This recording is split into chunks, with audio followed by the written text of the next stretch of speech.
History हमेशा boring नहीं होती, बस उसे सही तरीके से बताया नहीं गया। आज हम बात करने वाले हैं भारत के सबसे पावरफुल एम्पायर के बारे में, जिसके राज आपने स्कूल की किताबों में नहीं पढ़े होंगे।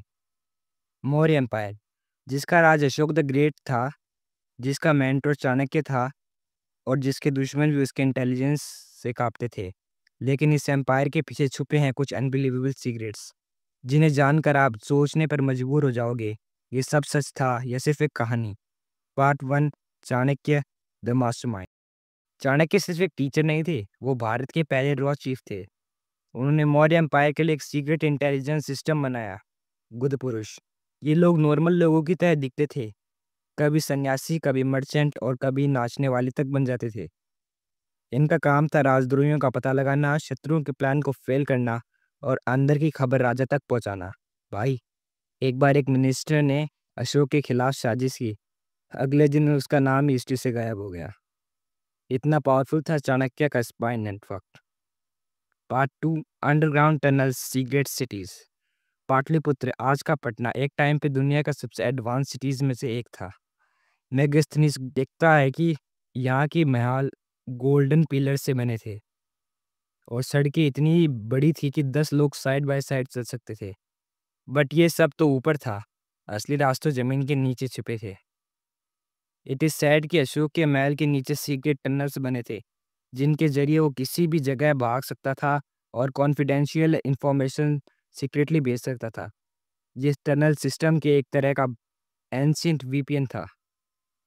Part three, animal army and war scene. Elephants को तो आपने सुना ही होगा, लेकिन क्या आपको पता है Maurya had trained animals army? Yes, elephants के साथ साथ उन्होंने लॉयंस और टाइगर को भी रॉयल पैलेस में ट्रेन किया। इतना ही नहीं, उनका वॉर स्ट्रेटेजी इतना एडवांस था कि वो बैटलफील्ड पे एनिमी को साइकोलॉजिक ट्रॉमा देने के लिए वेपन्स, साउंड वेपन्स का यूज़ करते थे। उनका मोटो था, डर से ही जीत पैदा होती है। Part four, brutality of the Kalinga war. 261 BC Ashoka ने कलिंग पर अटैक किया और इस वॉर में लगभग 1 लाख लोग मार दिए गए। और कहानी कहती है कि एक माँ अपने मरे हुए बच्चे को गले लगाकर रोती मिली थी बैटलफील्ड में। वही मोमेंट था जहाँ अशोक का दिल बदल गया। वो एम्परर जिसने लाखों लोगों मारे, उसने डिसाइड किया अब सिर्फ पीस और बुद्धिज्म। अशोक ने खुद को बदल दिया। उसने बुद्धिज्म को एशिया के कोने कोने तक फैला दिया, श्रीलंका, नेपाल, चाइना, जापान तक। वॉयलेंस से पीस तक का ये ट्रांजिशन दुनिया के किसी भी किंग के रिकॉर्ड में नहीं देखा होगा। Part five, the mystery of Ashoka's 9 unknown man. ये तो आपने सुना ही होगा कि अशोक ने धम्म स्प्रेड किया, लेकिन क्या आपको पता है उसने एक सीक्रेट सोसाइटी बनाई, 9 अननोन मैन।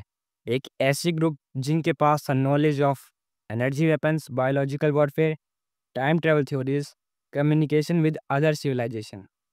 ये ग्रुप आज भी एग्जिस्ट करता है। कॉन्स्पिरेसी थ्योरिस्ट्स मानते हैं कि इनमें से कुछ लोग आज भी दुनिया में जिंदा है और दुनिया की गवर्नमेंट को कंट्रोल कर रहे हैं। कोइंसिडेंस है या सच, nobody knows, and Ashoka never told anyone. Conclusion, legacy of the Mauryas. Maurya empire सिर्फ एक डायनेस्टी नहीं थी, ये भारत के पहले पॉलिटिकल सुपर पावर था।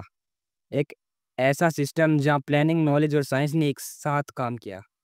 चाणक्य ने जो अर्थशास्त्र लिखा वो पॉलिटिक्स और इकोनॉमिक्स में पढ़ा जाता है। अशोका का दम आज भी इंसानियत के मैसेज देता है और पाटलिपुत्र का विजन दुनिया को ये बताता है कि भारत कभी भी पीछे नहीं था। अगर आपको लगा कि ये फैक्ट सच में अनबिलीवेबल थे, तो इस वीडियो को लाइक करो, शेयर करो, चैनल को सब्सक्राइब करो, क्योंकि ऐसी और हिडन हिस्ट्री की कहानियाँ मैं लेकर आता रहूँगा। आपको क्या लगता है कि अशोक दुनिया में पहले ग्लोबल इन्फ्लुएंसर थे? कमेंट करो और बताओ, और मिलते हैं नेक्स्ट मिस्टीरियस कहानी में।